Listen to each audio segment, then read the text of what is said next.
It's the weekend, May 27th and 28th. The sun is in Gemini and the moon is in Virgo. It's a perfect square, but it gets better. Saturn is in Pisces, right opposite, and they're exact degrees. So we've got a T square. We've got, obviously, moon in Virgo, Pisces is Saturn, and sun in Gemini, and they are squaring.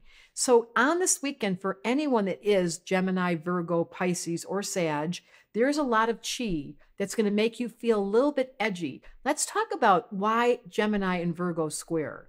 If you have this in your chart, it is a nonstop thinker. It's the mental noises in your head that don't go away. So they tap their foot under the desk, they have their list, and they doodle all the time on their list. They make lists, but they're doodling and then they lose the list. It's mutability, which describes a personality type who has so many things going on at the very same time, they can't keep track. But they do keep track, but they do it in a very haphazard fashion. So if you follow a Gemini Virgo around, you're like, whoa, they got so much done in a day. They had their list, they went shopping, they made the food, they made the calls, they picked up the kids, but they did it in a way that you couldn't even tell what they were doing. And by the way, they're kind of nervous because they're carrying so much voltage. So during Saturday and Sunday, there's a high voltage. Thank you, summer. We love when May is around. We enter the Gemini season, and there is a very strong square. If a baby was born with this and they had that perfect T-square, you would say immediately to the mom, smart, high energy, loves to get things done, and please tell them to clean up their room.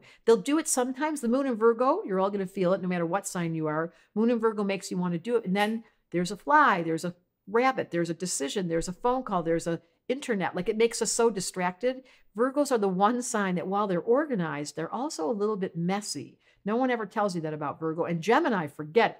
So lots of things going on this weekend. Leave there to be piles. It's okay. Make sure you get back to it later. Don't feel bad. And there's another T-square. Mars is in Leo, opposite Pluto in Aquarius, squaring Jupiter in Taurus. So we really have two T-squares this weekend. It releases in Scorpio, the other one released in Sag. I would just say permission to be a little bit wild this weekend. You're going to feel a high degree of energy. Nothing's wrong. Please don't make the mistake that because things are wonky, this is the nature of this reality. Things go off so we can bring them back on. Things go wrong so we can learn a lesson. Nothing is here haphazardly. As Einstein said, God is not playing with dice. But this is definitely a weekend with a high voltage, with two T-squares, and Gemini Virgo, that combination. They have so much internal dialogue. Is this the right answer? Am I doing the wrong answer? Am I being noticed? Should I be quiet? Should I talking too much? They both love to talk. Virgo and Gemini together, oh my God, they are so verbal. So they both are ruled by Mercury.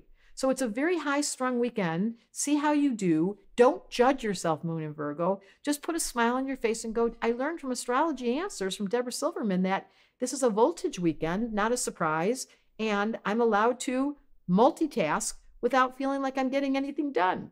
Or maybe getting a lot done and wishing everybody would join me. Something like that. You tell me.